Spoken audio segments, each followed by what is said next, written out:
Hello everyone, I am Dr. Garima Srivastava from Lal Bahadur Shastri College, Lucknow. So today I am going to discuss about some of the concepts related to foreign exchange. We all know what is foreign exchange. Foreign exchange means the foreign currency that is being sold or bought in the foreign market, foreign currency market. Why do we need this foreign exchange? We need this foreign exchange so as to invest our money in some other country, so buy some assets or stocks in that country, or to sell or buy the products from that country. So, for the purpose of export or import, any country needs some of the foreign exchange. So, for that purpose we should be aware of what kind of foreign exchange market is available in our own country in the domestic market, and what is the foreign exchange market prevailing in the international market. So, we will be talking about some of the forex participants who are whose roles are very essential while we talk about the foreign exchange market. The participants are the entities who seek foreign exchange for their need. Now, what is the need to seek for foreign exchange? It may be for the purpose of investing, it may be for the purpose of buying of stocks or shares, it may be also for the purpose of buying and selling of the products. So, they can be, these participants can be banks, the investors, or any of the individuals who are interested in investing into the international market. So, the very first one is the central and the commercial bank. The central bank like RBI, Reserve Bank of India, make use of forex market to manage their reserves and take corrective steps whenever home currency, say for rupee for India, faces abrupt devaluation. So, central bank, mostly RBI is there, which governs the rules so as to prevent the rupee from devaluation. Suppose in India, it also helps in other countries also. Commercial banks on the other hand need forex market for exchange of currency for their clients. So, actually the commercial banks act as a mediator between the investors and the other country where they want to invest. So, we have to do this transaction through these commercial banks. Now, these commercial banks will place an inquiry with the central bank, or they will help change our currency into the foreign exchange, currency by the help of central bank. They also use it for the purpose of investments. Second one is the investment banks. Investment banks, as the name implies, investment banks primarily use forex market for the purpose of investment. So, now when we talk about investment, we can have investments such as stocks, such as shares, some kind of property you need to buy in the other country. All these are done through the investment banks. Now, the banks do not do this in a very easy manner. They take up they do all the kind of documentation before they help you in investing in the foreign country. So, investment banks are only acting as a mediator between you and that particular country. Reserve Bank or any of the central bank is also playing role in certain kind of investment that the investors are doing in the international market.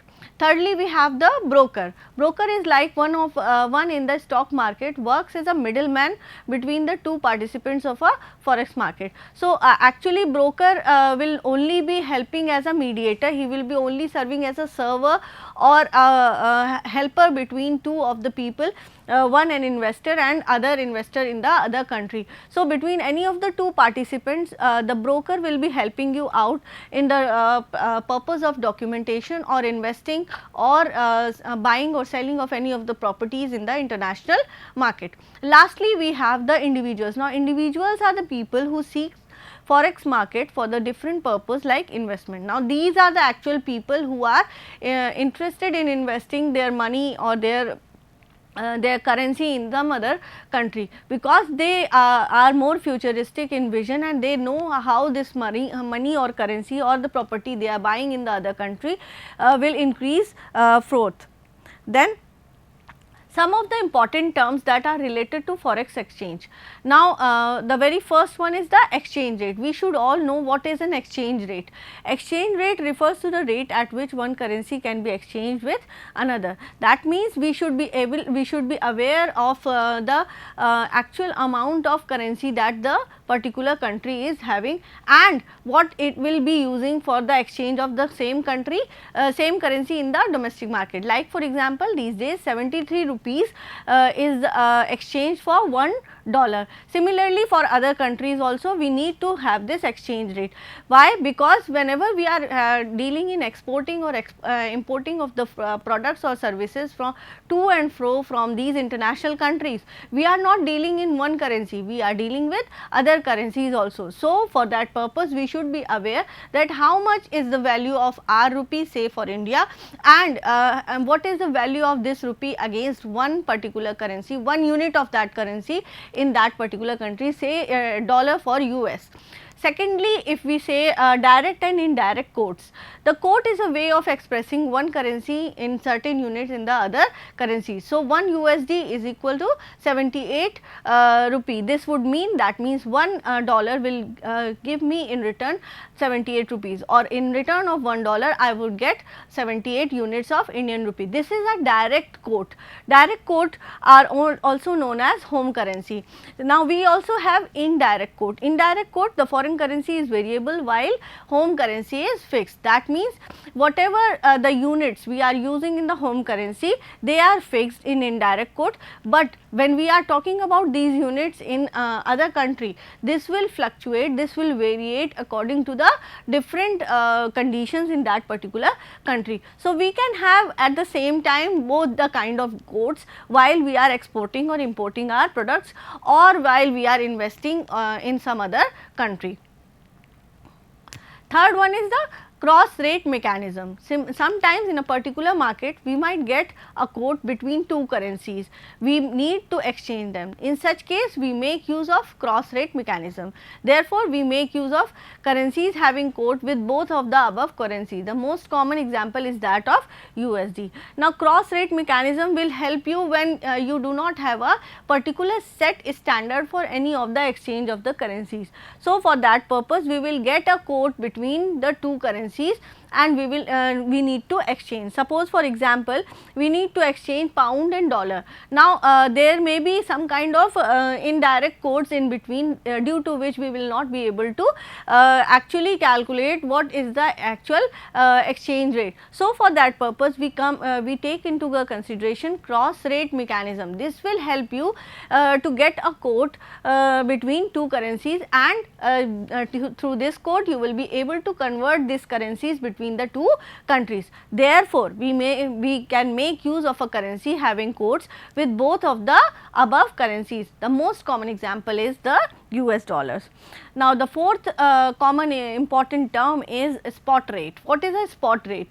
The settlement of forex transaction takes place on the second working day. Now, that means whenever we do any kind of exchange or any kind of transaction in the forex market, it takes some time for its settlement. Sometimes it happens on the second day, sometimes it happens on the next working day, or sometimes it happens on the same day. All these are covered under the spot rate and the other rates that are being covered. So, when the settlement is done on the same day, that means the rate then applied is called the spot rate. That means, suppose we have done this forex exchange on Monday and its proper settlement, that means full and final settlement happens on Tuesday. That means, suppose I go to the bank and give my 1 lakh rupees for exchange for the exchange with the dollar. So, whatever amount the dollar will come, it will come into my account or any of the card that the bank issues on the second day, that is Tuesday. So, for that purpose, if it settles on the second day, that means the spot rate for that particular currency will be on the second day. Whatever will be on the second day, that will be my spot rate, not the rate that was on Monday. Even though the word spot indicates a quick settlement, the actual transaction is completed only on the second working day. That means, if the rates or if the foreign exchange market rates variate from the first day to the second day, it will also influence the amount that the bank will settle with your particular currency. Fifthly, we have forward rate. If the settlement of the funds take place after second working day, the spot date, then the rate applied is called as a forward rate. This rate is derived from the spot rate. That means the settlement does not take place on the second day also, and it may happen on the third day or any of the days after the second day. So, for that purpose we need some kind of a specific rate. This is called as forward rate. Now, we have ready or cash. When the settlement takes place on the same day of the deal, it is called as ready cash. Now, suppose the settlement, you go to the bank, you need the settlement on the same day, then for that day it will be called as ready or cash. Seventh point, that is premium or discount. If the forward rate is more than spot rate of a currency, then that currency is said to be at premium. That means whatever is the rate on the second day, if it is less than the rate on the third day or onward, that means the forward rate. That means forward rate should be more than the spot rate. So, if it is more than the spot rate, it will be called as a premium. So, for the calculation of the premium, we have forward rate will be equal to spot rate plus premium or minus the discount we get for the from the bank on that particular day. On the other hand, if the forward rate is less than the spot rate, the currency is said to be at discount. Now, this will be applied whenever we go to the bank and exchange our currency for some other currency of the other country. So, we need to check into that what will be the spot rate and what will be the forward rate, because it will directly influence the total amount that I will be getting after the settlement of my exchange of currency. So, if I would be getting some if my forward rate would be more than spot rate, I would need to pay certain kind of premium, and similarly if my spot rate will be lesser than the forward rate, I would be getting certain kind of discount. So, for that forward rate calculation of that forward rate, I would be needing to add premium, and I would if I would be getting it, or if I would be getting the discount, I will be deducting it from the spot rate. Then TOM, if settlement takes place on the next working day of the deal, it is referred to as TOM. Now, next working day can be the second day also, and it can be the day preceding the second day also. So, or it can be the next working day, suppose Sunday comes or a weekend comes. So, according to that country, whichever will be the next working day, that if the settlement takes place on that particular next working day, it will be referred to as TOM. Then bid and offered rate, they are nothing but buying and selling rate of the currencies. So, actually when we talk about forex market, we take into the consideration the bid and offered rate. Why? Because we are dealing into the buying and selling of the currencies. So, a bid rate refers to that rate at which a financial institution is ready to buy currency. That means a financial institution can be your any of the commercial bank. So, a bid rate will be that rate at which the financial institution will be buying the currency. Then similarly, while offer rate is the rate at which it is ready to sell the currency. So, if the commercial bank is selling the currency, it will talk about the offer rate at which it will offer to exchange that currency with the particular individual. Then we have authorized dealers. Now, these dealers are needed to be checked out before we go for foreign exchange currency. Why? Because these dealers may be sometimes these dealers are fraud, or there can be a fraudulent component when we exchange our currency with some other country's currency. So, it is very important that with whom we are going to do these kind of transactions. So, the most secure way is through some of the financial institutions or the commercial banks which are already available. But if we are not available with these of the financial institutions, or I mean if you do not have access, or you do not have so much of time to go through these commercial banks, then you can approach certain authorized dealers. These authorized dealers, as the term says, they are authorized, they are very much known to the RBI or the central bank, they are very much known to the commercial bank also, and the chances of fraud are very much less in this case. So, authorized dealers are the entities entities who are authorized to deal in foreign exchange.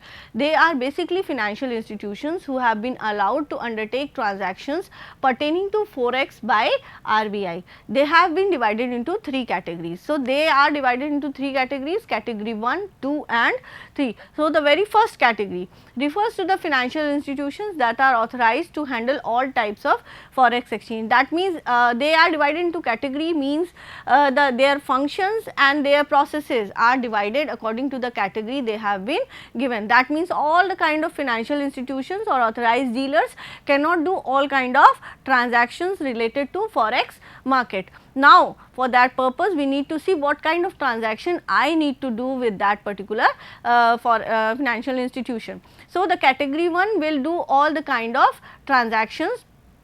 Category 2 refers to entities who deal with buying and selling of foreign currency, their remittance, traveller's check, etc. Then the third category, it refers to the entity who are authorized to purchase for foreign currency and traveller's check only. That means, now the as we move down the ladder from the category 1 to the category 3, the processes or the functions of these dealers are being decreased. So, what are the different types of exchange rate regimes that we have under international business management? So, these are divided into this rate system is divided into 3 broad exchange rates. The first one is the fixed exchange rate, second is the floating exchange rate and the third is the currency board. That means, we need to check while we are going to exchange our currency with the foreign currency, we need to check which kind of rate is being applied by the bank on that particular day, because once we go for this particular transaction, the settlement may happen on the same day, settlement may happen on the second day or the third day. Similarly, we will have some spot rate for the second day, we will have some forward rate for the third day. So, for that purpose we need to see what kind of exchange systems this particular bank or a financial institution is offering. So, the very first one is fixed exchange rate. It is also called as pegged exchange rate. It consists of rigid peg with horizontal band and crawling peg and crawling band. So, it has 3 types of exchange rate system. So, the very first one is rigid peg with a horizontal band. It is a exchange rate system under which the exchange rate fluctuation is maintained by the central bank. That means, the central bank is the basic functionary for the exchange of currencies or foreign exchange under the rigid peg. So, that means, none other institution is there which regulates the foreign exchange under rigid peg.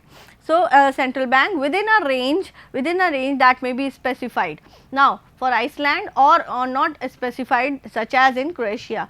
Now, some of the countries have specified their rigid peg and some of the countries are there still working who have not specified this rigid peg. The specified band may be one sided, that means plus 7% in Vietnam, for example, a narrow range plus 2.25% in Denmark, or a very broad range plus 77.5% in Libya. So, these rates are basically fixed by different countries, but they are governed, they are functioned by basically central bank.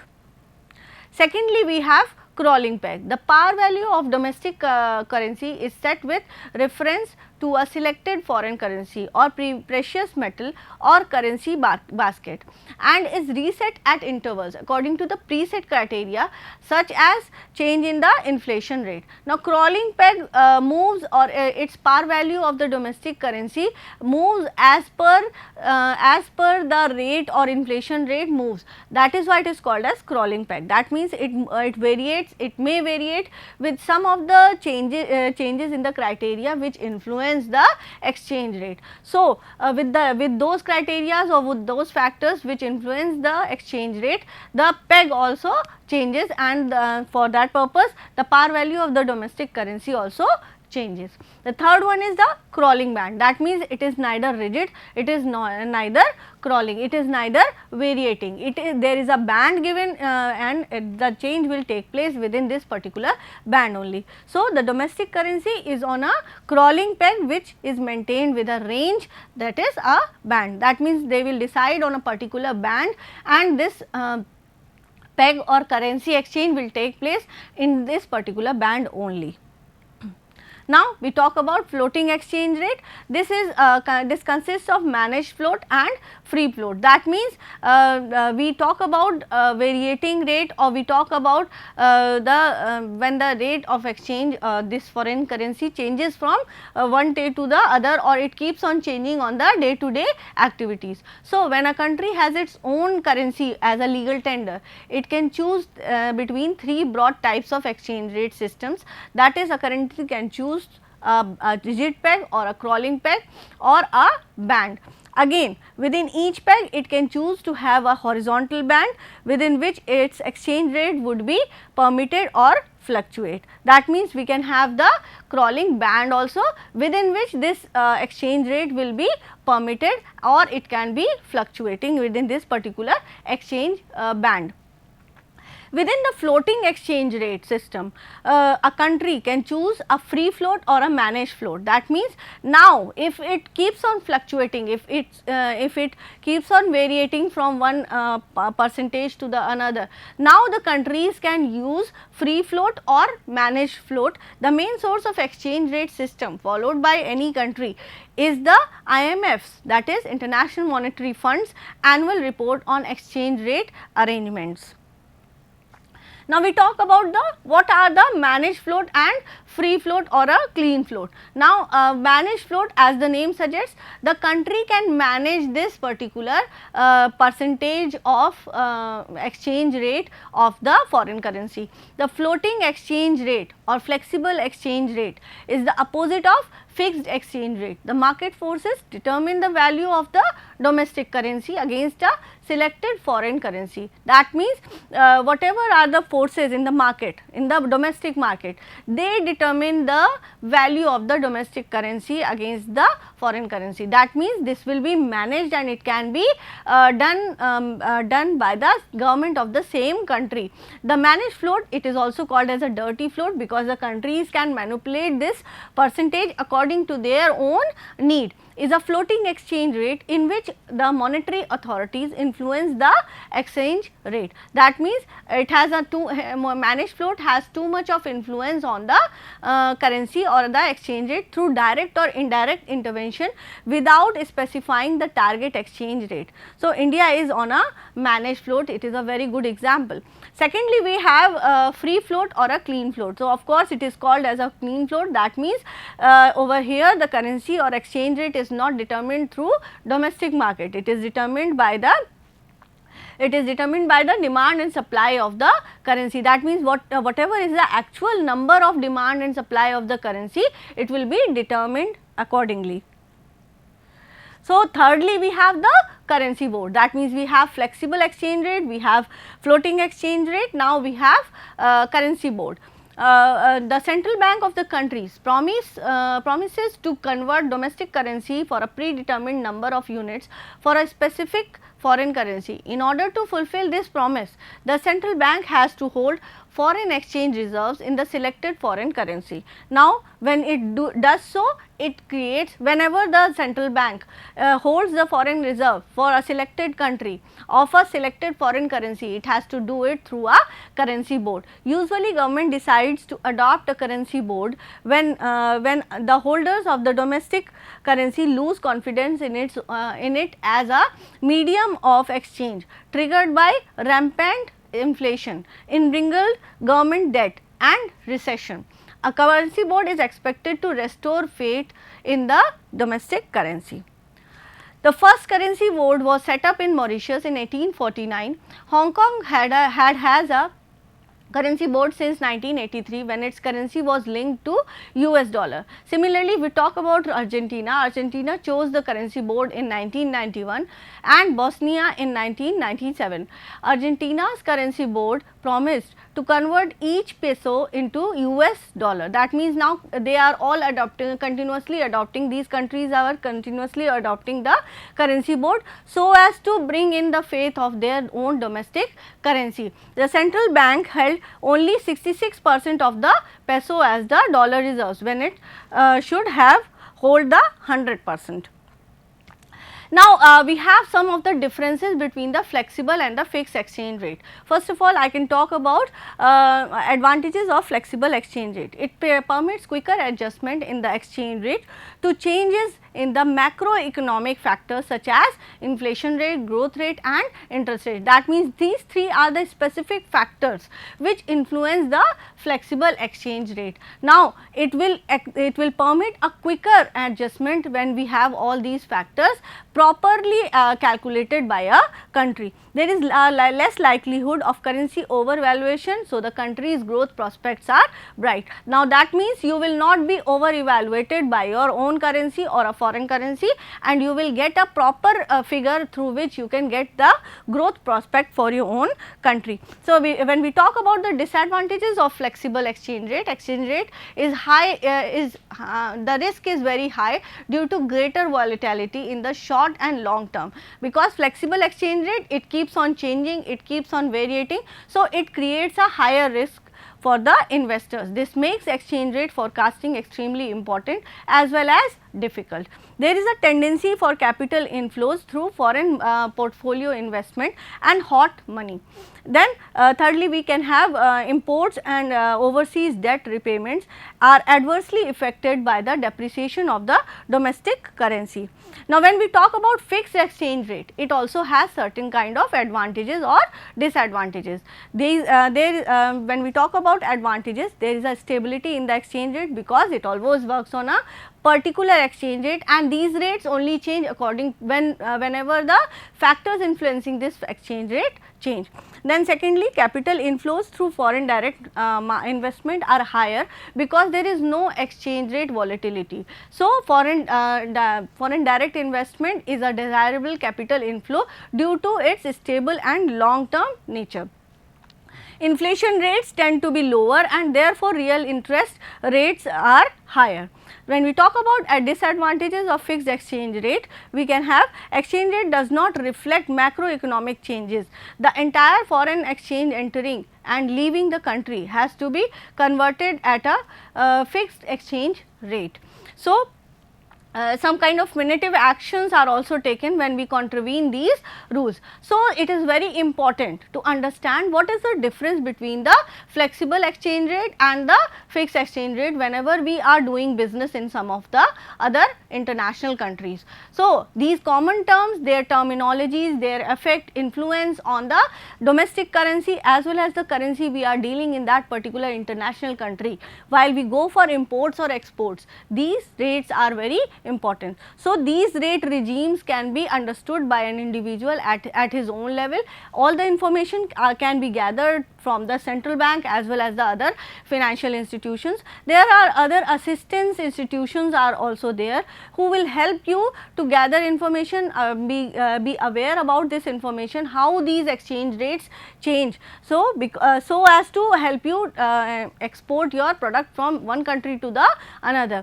Countries are also developing their entrepreneurial cell where financial assistance and more information about forex market is given to the individuals, so that they are more aware of the laws and rules which govern the forex market in the different countries. Thank you.